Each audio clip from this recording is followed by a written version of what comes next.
When I was 10 years old, I heard a man die and did nothing to help. It's not something I'm proud of, but I was just a scared kid at the time. I was often left home alone when I was a child. I won't say my parents didn't love me or anything, so dramatic, but they had priorities. Oftentimes, I was not high on that list. Still, I enjoyed the solitude. I had the run of the house and could pretty much get away with whatever I wanted while they were gone.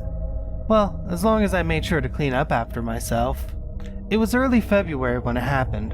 While my folks were out on a part Valentine's, part anniversary date, they had married at this time of year around 15 years ago, so they would make a big deal about it annually. It was snowy outside and I wanted to go play in it while they were gone, but I had the biggest fear about inadvertently getting myself locked out of the house and freezing to death before anyone arrived to save me. It was close to 10 o'clock when my mom called and told me they would not be home until morning. This would be neither my first nor last night alone in the house. So I assured her I would keep the doors locked and get to bed at a reasonable hour. Surely, what I considered reasonable and what she did were far different times. Were I being responsible, I would likely already be in bed, but I was happily in the middle of binging horror movies when she called. I won't say they never gave me nightmares, as my mother warned, but I still loved them. We had a great assortment of channels on our unlocked cable box, so it wasn't hard to track down movies to suit my late night tastes.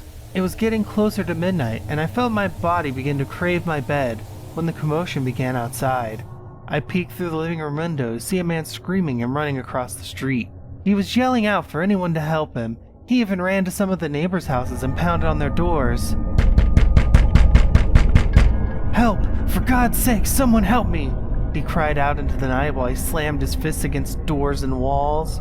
Most houses just turned their lights off when all this began, but I couldn't look away. What could have gotten this guy so worked up? It was a typical suburban street I lived in as a kid. Little to nothing ever happened aside from the occasional car pulled over for one reason or another. Finally, the man arrived at my door. He beat his hands against the wood and shouted, begging me to help. I was a kid. What the hell was I supposed to do? "Please, help me, they're coming!" he yelled out from the other side of the front door. I pulled up a chair to the door and I stood up on it to look out of the peephole. The man looked young. He was maybe in his early 20s, though to my perception at the time he may as well have been in his 60s. He had dark beard stubble and wore a thick blue hoodie, a knit cap and gloves. It was really cold outside, so I knew he had to be freezing. "Please, just let me in," he whimpered softly. "Just help me, I'm begging you." I felt bad for the guy, but I couldn't invite a stranger to the house, even if I believed he was truly scared. "I can't help you, mister," I called out to him. I hoped he would just move on to the next house after he heard that I was just a child, but it just made him beg harder. "Please, kid, I won't hurt you, I just need to get off the streets," he whined. "My dad says I can't have people over," I said, hoping to rationalize with the man. Just let me in. "Please," he asked softly. "I'm sorry, mister, I just can't, my dad would kill me," I reasoned. Suddenly the man turned around, and I felt him push his back to the door. His head was right in front of the peephole now, and I couldn't see what was happening. Oh God," he said. I jumped from the chair and ran to the living room window again. By the time I made it to the glass, he started screaming out and pounding on the door again. I heard the doorknob jiggle as he attempted to force his way in, but I had it locked and deadbolted. "Jesus Christ, just let me in, for God's sake, please!" He was wailing and his voice had given way to high-pitched shrieks. As I glared out the window, I saw 3 dark shapes speeding across the road in front of my eyes. They were almost blurry, as if I looked through an unfocused camera lens. I couldn't even make out what they were, but they darted off the road and towards my house. I whipped the curtain closed and sat down on the floor under the window. Suddenly the man's yells changed to blood-curdling squeals. I heard more pounding against the door as well as the walls of the house, along with a sound that reminded me of when my dad would cut the turkey at Thanksgiving. The yells turned to gargles, and I heard something wet spray into the ground and the siding of my home. I heard snapping and crunching sounds, along with something like fabric being torn. After the man's gargling screams stopped, there was a chorus of shrill squeals that did not resemble anything I had ever heard before. It reminded me of when I would pinch the mouth of a balloon while letting the air out, only much louder and more guttural. After a moment, everything fell silent again, but I would not get off the floor until some time later. When I finally did emerge from my safe spot under the window, I ran up the stairs to my bedroom, locked the door, and hid under my blanket until I fell asleep. I was awakened the next morning by the sound of police sirens out front, accompanied by a loud knock on the front door. I peeked out of my bedroom window to see several police cars and a black SUV parked on the road in front of the house. I was too scared to answer the door since my folks had not arrived back home yet. I just stayed up in my room and ignored the hammering on the front door. After a while, the knocking stopped, but the police stayed out there until my parents drove up an hour or so later. My mom came flying through the front door and up the stairs. She tried to get in, but my door was still locked. She just pounded and shouted for me to let her in. Her words, along with the knocking, sent a shiver up my spine after the previous night's events. I swung the door open and she pulled me into a hug. After a few moments of holding me in place, she started grabbing at my arms, checking for injuries. Once she was certain I was okay, she asked me if I'd heard anything last night. I'm not entirely sure why I lied to her and said I didn't hear anything. Maybe I felt guilty about what I assumed had happened to the yelling stranger. It could have just been as simple as I didn't want my folks to know I stayed up so late. Sometime later, my father came inside after the swarm of vehicles in our street thinned out. One of the cop cars and the black SUV stayed out front for a while, and 2 officers went to each house in the neighborhood. It had been a bizarre series of events, but I paid it no mind after a couple of weeks passed. Sure, kids at school spun many a rumor about the murder that seemingly occurred on my street, though a body was never found. There was a great deal of blood that spread across the front of my parents' house and on the driveway. Someone theorized it was way more than the human body was capable of holding. But there had been a lot of exaggerated stories over that first week. For several months after the man begged to be allowed entry into my home, my parents refused to leave me at the house on my own. It was quite nice, actually, if I'm being honest. Though I missed having the run of the place a bit, my folks were more attentive than they had ever been. Again, I would never accuse them of being overly neglectful. They just never saw the danger in leaving the house with me as its only occupant until then. Of course, their new outlook didn't last for long. It was mid-December before I would be left alone again. My parents had a Christmas party to attend with some friends, so they asked if I would be okay on my own. Given the fact that I had no desire to be left alone with some babysitter who was only a few years older than me, I said I would be fine. Truthfully, though I did enjoy them being more attentive these days, I did miss my solitude. As was usually the case, my mom checked in around 10ish, to which I informed her all was well. She told me they would likely be home around 1 and recommended that I try to get to bed soon. Of course, I did not plan on hitting the sack until I saw the lights of my parents' Honda rolling into the driveway. But she didn't need to know that. After successfully riding my makeshift Captain America shield down the stairs several times in a row, I decided to just hunt for a good R-rated movie to bide my time until I had to head up to my bedroom. It was right around midnight when the knock on the front door pulled my attention away from Jason steadily strolling after a fleeing, topless girl. "Let me in," the voice called from outside. I instantly tensed up as my mind revisited the stranger who was left as nothing more than a bloody pool across the front lawn. My dad ended up having to repaint the front of the house as the stains would not wash off. Even the concrete driveway still wore a few marks that would not clean up. "Come on, kid. Let me in," echoed from behind the door. I turned the volume up on the movie to attempt to block out the sound. "Help me. Save me. Let me in," the voice called out, growing louder with every word. It wasn't like he was shouting. It was more like his vocal tones elevated in the same way I had turned up the sound on the TV. Hesitantly, I crept over the window to peer outside. I saw no evidence of anyone or anything. The whole neighborhood appeared to be at rest, but I still heard the man behind the door. "Just let me in. I won't hurt you.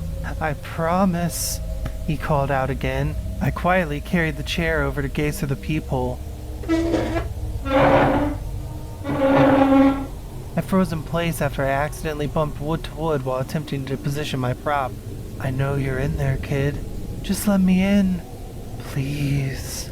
I climbed up to glance through the small circular hole to see nobody out there. "Come on, kid.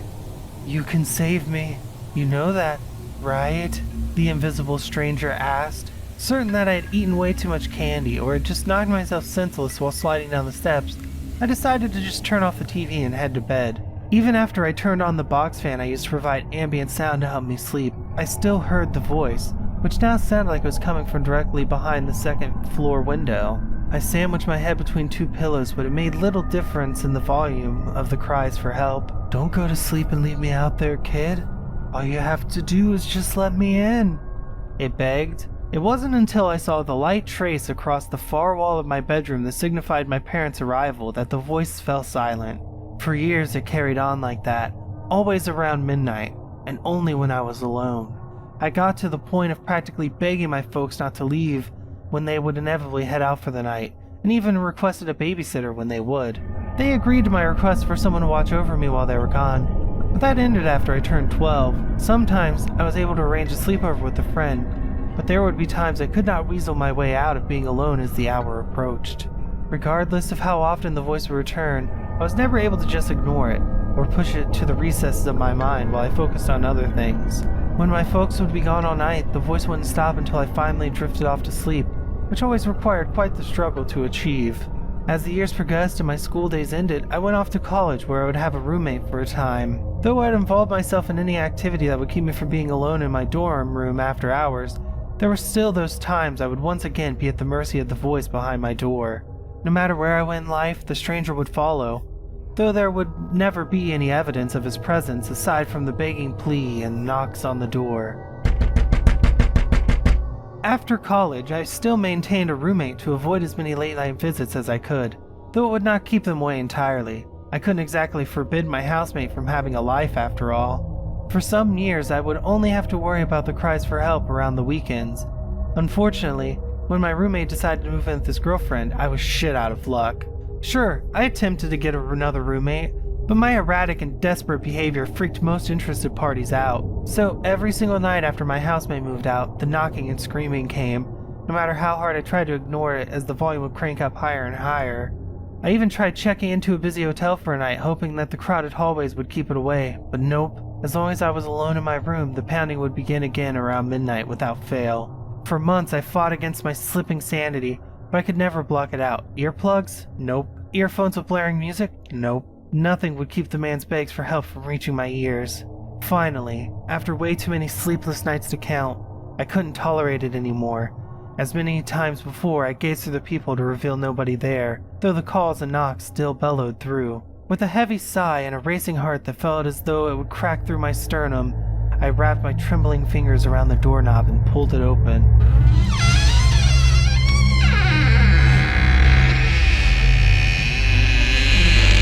My jaw practically fell onto my chest when my eyes met the shredded figure in front of me. Half of his face had been torn away, leaving a reddened skull with strips of meaty tissue where skin once lay. His left arm had been ripped from his shoulder, and it was hard to differentiate the bloodied muscle and bone from the clumped threads of the shirt and hoodie that remained. His guts was splayed open, leaving oozing intestines hanging on the floor in a scarlet pool, and both of his legs were a gruesome combination of moist ground beef and bone, with little holding them in one piece. Somehow his right arm was the only part of him free from any manner of injury, which he still held out in front of him with his balled fist in preparation to knock once more. "Thanks, man," he said, trying to smile, with the one side of his face that still had the ability to do so. "You're a lifesaver," he continued before he collapsed to the ground.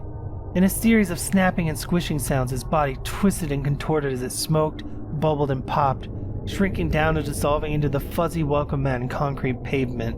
Within seconds, all that remained of the stranger, who was only visible through the open door, was no more than a charred crimson stain on the ground. I kicked at the damp mat that still wore the marks of many dirty feet, combined with the new red and burnt black, to find nothing hidden underneath it.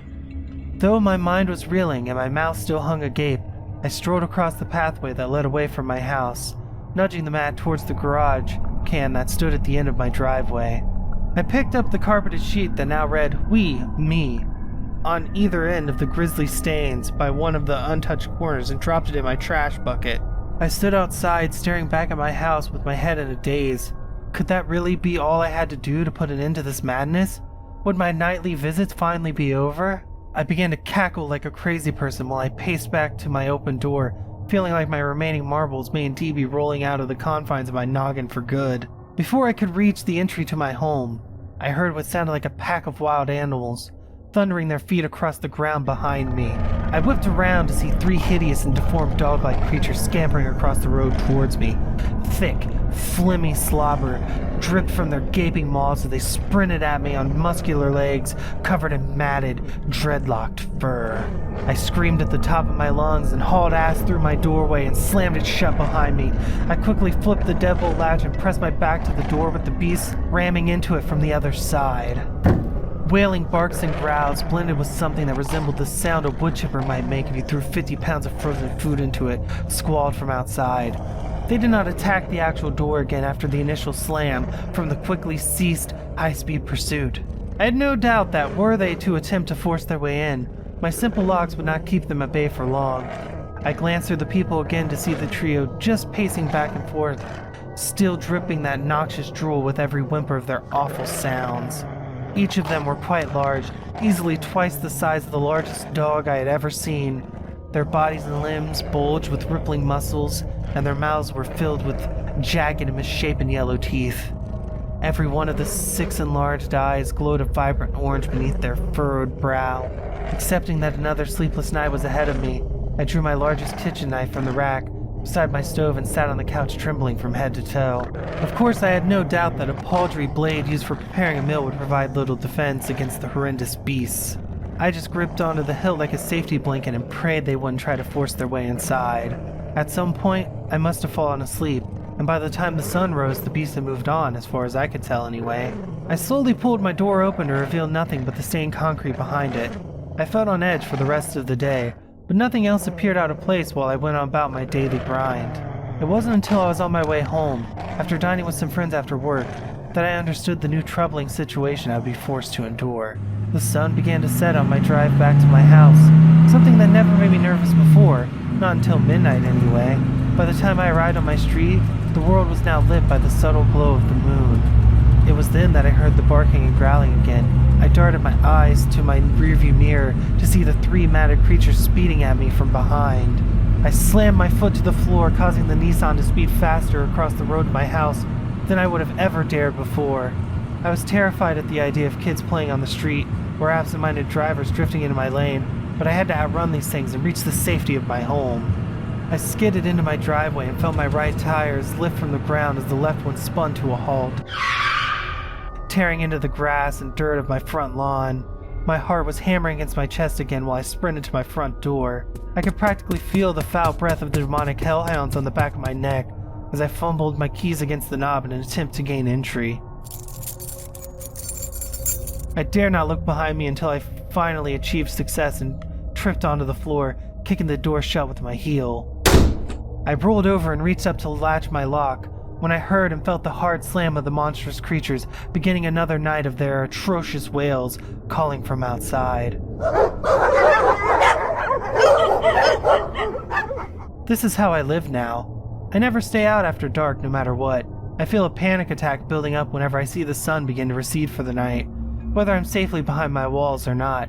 I don't date, I don't socialize. Those things only lead to the inability to put a door between me and my stalker when night falls. I can't say mine is a happy existence, but I'm alive.